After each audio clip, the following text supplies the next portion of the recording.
सोन्याची जेजुरी देव गेले जेजुरा निळा घोडा अगडदुम नगारा सोन्याची जेजुरी देव गेले जेजुरा जय देव जय देव जय देव जय देव जय देव जय शिव मार्तंडा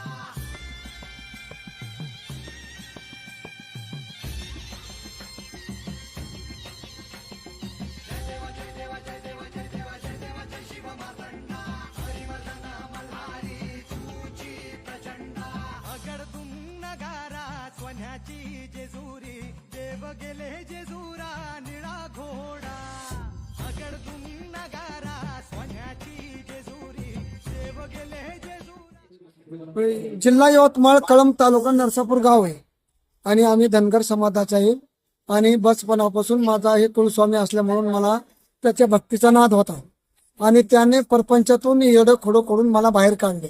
20 वर्षे झाली मी बाहेर येता मी परपंचाचा व्यवहार सोडून बाहेरच जगतो त्याच्या भरवशे. त्यानं म्हटलं तिथं बसायचं तिथं जेवायला मिळतो, जिथं जायचं तिथं तो नेतो आणि भारतात मी फिरलो, 12 ज्योतिर्लिंग केले, 4 धाम झाले, पण मला कोणतं दुःख झालं नाही आणि आनंदाची या देव पहिला कैलासाला महादेव अवतार होता. वलुमैते 2 दैते मातले होते म्हणून साधू संतांची फिरात कैलासाला गेली आणि महादेवाला सांगितल्यावर त्यांनी अवतार मार्तंडे भैरव धरला. येळूच्या बेटातून येळकुट म्हणते तो येळूतून त्याने जन्म घेतला. मार्तंडे भैरव झाला. दैते मारून ठार केले आणि दैते मारून ठार केल्यावर तो खंडोबा मल्हारी झाला आणि ह्या शंभू गडावर तपश्चर्या करत होती. या गडाला 2 गुहा आहेत. तर ह्या एका गुहीतून तो कृष्णा कोयनाच्या सगमाला जातो आंघोळी, असं तिथं तपश्चर्या होतं.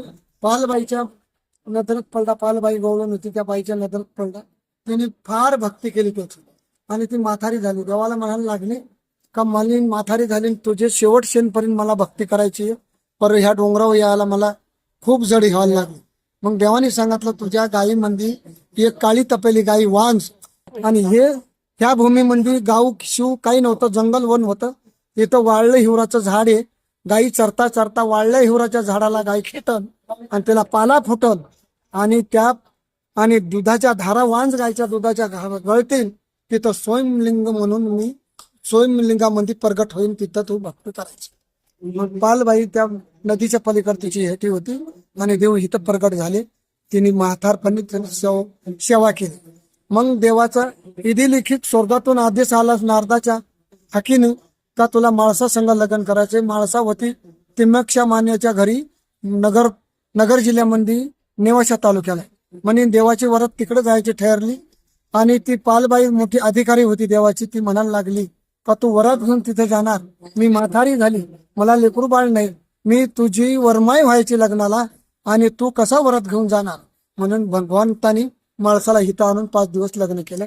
सदानंदाचा येळकोट.